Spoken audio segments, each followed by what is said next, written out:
Alright, I have two of Safe Life Defense's backpack armor. They are soft armor and they are both rated at IIIA level 3A. This one is their standard HG2 model. Take a quick look at it.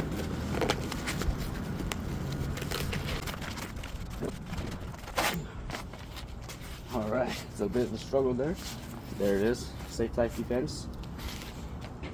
This one is their Hyperline series, which is super thin, but it is a little bit more rigid than their HG2 because it's super thin right here. You can see that right there. These are level 3A, which should stop any pistol round or most pistol round, and up to 12 gauge shotgun, knife, slash, and strikes. So that's to comparison. That close shot right there. Okay. And comparison, this is your standard Kevlar. So about there. So definitely the Hyperline, super thin, super concealable. So basically these are backpack armors that are made to be inserted into the back of your backpack or your left-type carrier.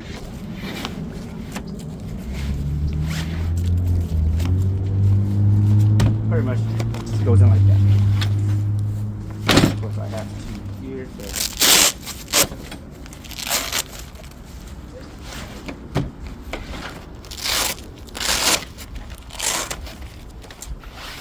so of course today we're going to be focusing on the standard HG2 and do a few tests on it.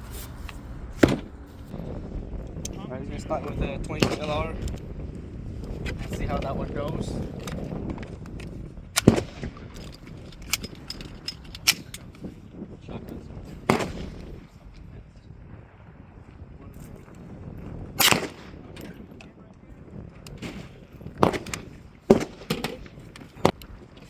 Round 9mm.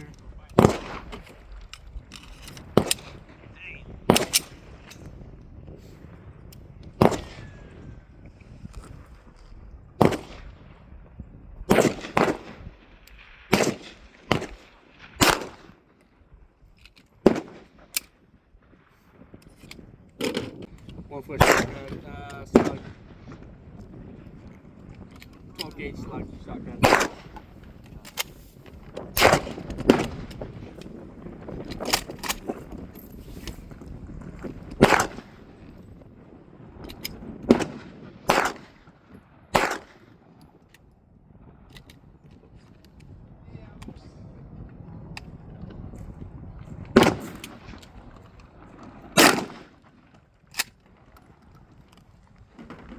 From the looks of it, the 22 hits right here, the 9mm right here, and the 12 gauge shotgun hit right here. Unfortunately, it's at the top, so that kind of shredded the top up. We'll open it and take a look at it.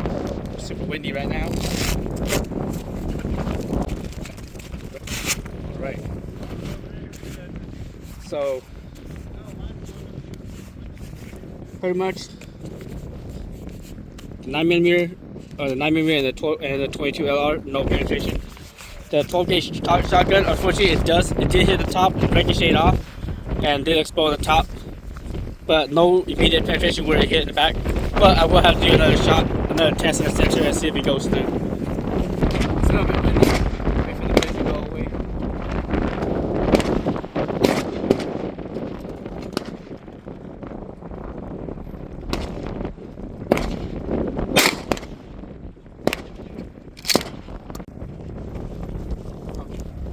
So we have a 12 gauge birdshot. You see it's peppered all over the place. On the back side, except for the edges, there's no penetration on the center. Alright, so that's pretty good. No penetration. A little scuff there. A little scuff, but no penetration there. So yep, no penetration on the birdshot, obviously. It's rated for. Slug.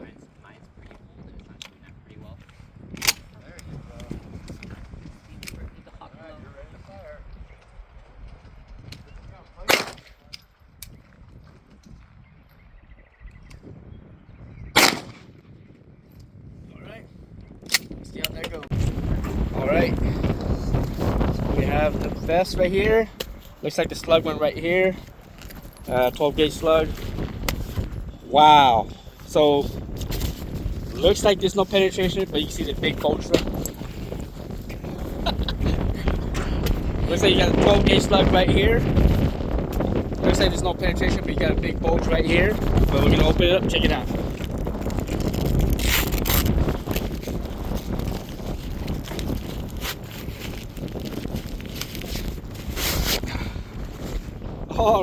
Alright, no penetration, but if you get hit with a 12 gauge slug, you guarantee broken ribs.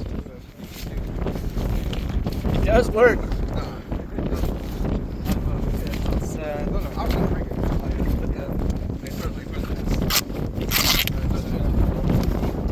Check.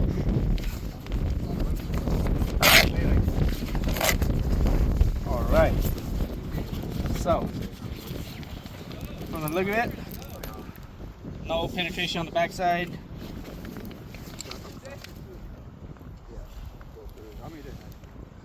Most of the bullets never even make it halfway through. Actually, they did halfway through, but check this out. That is your 12 gauge slug right there. Wow. Alright, here's the one that we took apart. No penetration behind. Do the second pan layer here. This is the 12 gauge. And we're just gonna put it back together and do a few more testings on it.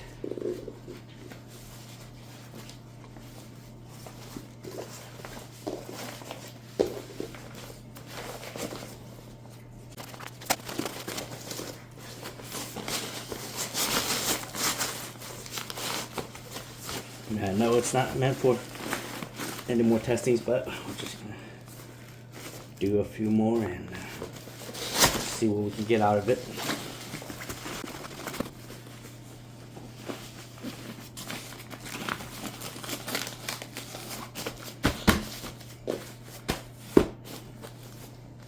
Alright, so obviously this thing went through a few rounds already. You have your 22 LR, your 9mm, and your shotgun 12 gauge slug. So we're going to go ahead and do a few more tests. Obviously it's not meant for stabbing. In extreme cases that will depend on how much pressure that the would-be attacker is going to put on you, but let's go ahead and do a few tests with your standard K-bar and see how that goes. First we're going to do a few slices.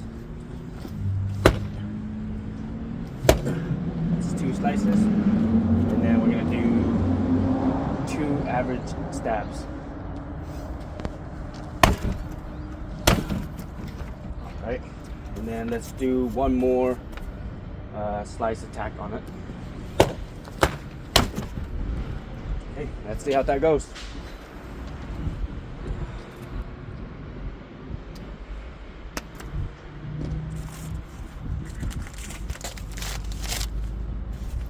Alright, as you can tell, it's pretty beat up. It's all torn open, or the outer shell is, but let's see if there's any penetrations. Alright. You know this thing's been taking a beating. Alright. So from what we have our slices and a few stabs here. Obviously went through the first layer. And still no penetration, it seems like, on the second layer. We'll check on the back side. Yeah, a lot of scuffs, but no penetration that I can see of. So, like I said, if it's a stab, it's not meant for stabs, but if it's a stab, that would depend on the attackers, the amount of force they use, and how sharp your knife is. So at this point, let's go ahead and give it a few more tests and go from there. We're just gonna skip the outer shell for now.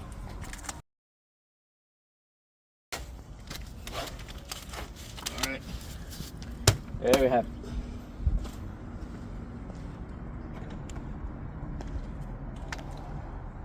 Now obviously if you come across anybody with a knife or a sword, don't be a hero. Just run away.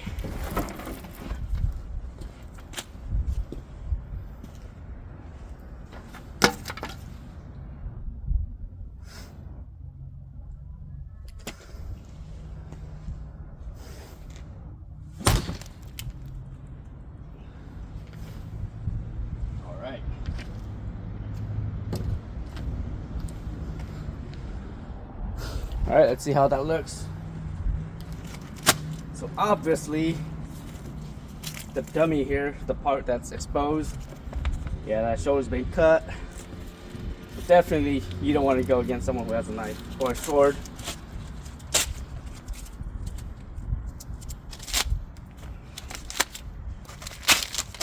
Okay, so on this one here, you get the cut across right here. Let's open it up. First layer is somewhat damaged, but on the second layer, only on the outside where it's perforated, that part's been cut a little bit right there. But other than that, there is no penetration that I can see of. Same for the back side, only where it's perforated. Otherwise, no direct penetration through it. So yes, it can stand against slices. But use your own best judgment when handling the situation. But definitely, I do recommend having these, especially if you have a kid or a child in school. Go ahead and grab one of these and put it in their backpack.